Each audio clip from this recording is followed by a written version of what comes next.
तो last class में हम लोगों ने कॉन्टिनेंटल ड्रिफ्ट थ्योरी पढ़ी, उसके बाद हमने उसके एविडेंसेस पढ़े थे। अब हम इस क्लास में पढ़ेंगे क्रिटिसिज्म, यानी कि कॉन्टिनेंटल ड्रिफ्ट थ्योरी का जिसने भी क्रिटिसिज्म किया वो क्या क्या क्रिटिसिज्म था, मतलब क्या ऐसी चीज़ें थी जो बिल्कुल गलत साबित कर देती है, ठीक है। बट ऐसे कुछ क्रिटिसिज्म उठे, इसका मतलब ये नहीं कि कॉन्टिनेंटल ड्रिफ्ट थ्योरी जो थी वो झूठी थी, ऐसा नहीं था। बट कुछ लोग थे जिन्होंने क्रिटिसिज्म किया, क्या क्या पॉइंट्स के बिहाफ पर किया वो आज मैं आपको बताने वाली हूँ। चलिए स्टार्ट। देखिए ये 4 ऐसे क्रिटिसिज्म है जो कि कॉन्टिनेंटल ड्रिफ्ट के थ्रू करे गए थे। सबसे पहले है फ्लॉ इन जिगसॉ फिट, ठीक है, inadequate of forces causing drift. Third is sima and sial, उनका नेचर, ठीक है। इस पे काफ़ी चीज़ें डिपेंड करती हैं इन दोनों के नेचर पे कि कॉन्टिनेंटल ड्रिफ्ट थ्योरी थी उसको क्रिटिसाइज किया, ठीक है। डायरेक्शन ऑफ ड्रिफ्ट, ठीक है, ये 4 पॉइंट्स है, इनको हम डिटेल में पढ़ेंगे, ठीक है। डिटेल में अच्छी तरह समझेंगे कि एक्चुअली में 4 पॉइंट्स का मतलब क्या है और किस तरह से क्रिटिसिज्म किया गया कॉन्टिनेंटल ड्रिफ्ट थ्योरी। तो फर्स्ट पॉइंट था flow of jigsaw fit.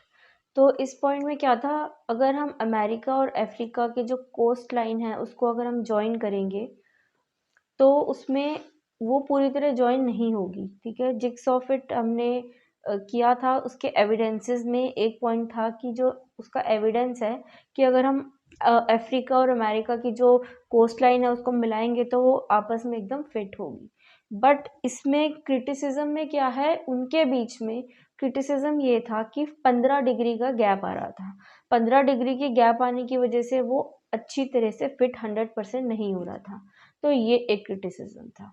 Second, एक टाइडल फोर्स बताया गया था, बट इसमें कुछ लिमिटेशंस थी, ठीक है। लिमिटेशन का मतलब जो टाइडल फोर्स जो वैगनर की मैंने बात करी थी जिसने कॉन्टिनेंटल ड्रिफ्ट थ्योरी दी थी, उन्होंने टाइडल फोर्स अब है प्लेट मूवमेंट्स जिससे हो रही है अभी तक भी, वो tidal force 10,000 million year ago उससे ज़्यादा, बहुत ज़्यादा होता, ठीक है।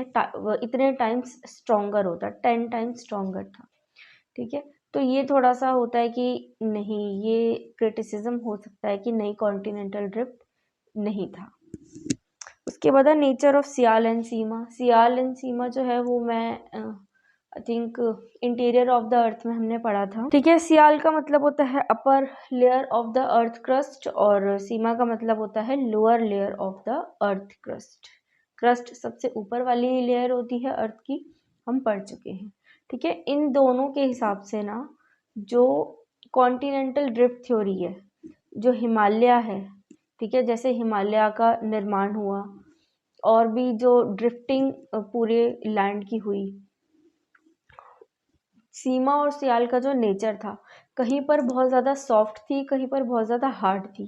तो ये एक क्रिटिसिज्म बना कि नहीं, ऐसा नहीं हो सकता। जहाँ पर हिमालय बना उस हिसाब से जो उसका ऊपर का जो सियाल है वो इतना ज़्यादा सॉफ्ट था कि वहाँ से हिमालय बन ही नहीं सकता था, ठीक है। तो ये सारे क्रिटिसिज्म थे। उसके बाद एक लास्ट आता है डायरेक्शन ऑफ द ड्रिफ्ट, ठीक है। एक ही डायरेक्शन में ड्रिफ्ट क्यों हुआ, अगर ड्रिफ्ट होना था तो अपोजिट डायरेक्शंस में क्यों नहीं हुआ, ठीक है। ये सारे क्रिटिसिज्म इसमें दिए गए कॉन्टिनेंटल ड्रिफ्ट। वैगनर ने जो ड्रिफ्ट थ्योरी दी थी उसके हिसाब से इक्वेटोरियल के साइड में ही जो ड्रिफ्ट था वो ज़्यादा दिया गया था। But F.P. टायलर ने क्या कहा कि नहीं, इसके पीछे जो रीज़न था वो रेडियल ड्रिफ्ट फ्रॉम पोल्स था, ठीक है। तो ये सारे क्रिटिसिज्म 3 या 4 बताए हैं जिसको 1 वर्ड में आप लर्न कर सकते हो, ठीक है। नेक्स्ट वीडियो में मिलेंगे नेक्स्ट टॉपिक के साथ, जब तक के लिए बाय, टेक केयर। लाइक ज़रूर करना और सब्सक्राइब ज़रूर कीजिएगा चैनल।